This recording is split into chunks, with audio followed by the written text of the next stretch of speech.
क्या आपने कभी सोचा है कि कार या बाइक में पहला गियर इतना पावरफुल क्यों होता है और पावरफुल होने के बावजूद इसकी स्पीड कम क्यों रहती है? और जैसे जैसे हम सेकेंड, थर्ड या फोर्थ गियर में जाते हैं तो स्पीड तो बढ़ती जाती है, लेकिन टॉर्क कम हो जाता है।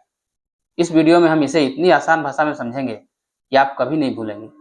सबसे पहले एक बात समझिए, इंजन हर समय एक जैसा टॉर्क प्रोड्यूस नहीं करता, लेकिन गियर बॉक्स इस टॉर्क और स्पीड का रेशियो बदल सकता है और यहीं से शुरू होता है पूरा खेल। मान लीजिए आपके इंजन का टॉर्क 20 न्यूटन मीटर है। अब फर्स्ट गियर का गियर रेशियो लगभग 3:1 है। इसका मतलब यह है कि इंजन का गियर 3 बार घूमेगा, तब जाकर पहिया एक बार घूमेगा, यानी पहिया धीरे घूमेगा। लेकिन बदले में पहिया तक पहुंचने वाला टॉर्क लगभग 3 गुना हो जाएगा। इसीलिए फर्स्ट गियर में बाइक आसानी से भारी वजन खींच सकती है, चढ़ाई चढ़ सकती है और बिना बंद हुए चल पड़ती है। लेकिन चूंकि पहिया सिर्फ एक बार घूम रहा है, इसलिए स्पीड कम रहती है।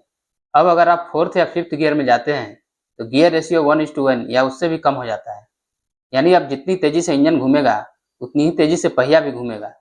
इसलिए गाड़ी की स्पीड बढ़ जाती है, लेकिन अब टॉर्क मल्टीप्लाई नहीं होता है। यही कारण है कि जब आप हाई गियर में ऊंचाई पर चढ़ने की कोशिश करते हैं तो इंजन पर ज़्यादा लोड महसूस होता है।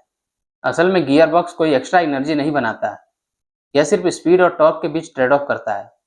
यानी अगर टॉर्क बढ़ेगा तो स्पीड कम होगी और स्पीड बढ़ेगी तो टॉर्क कम होगा, और यही मैकेनिकल एडवांटेज का नियम है।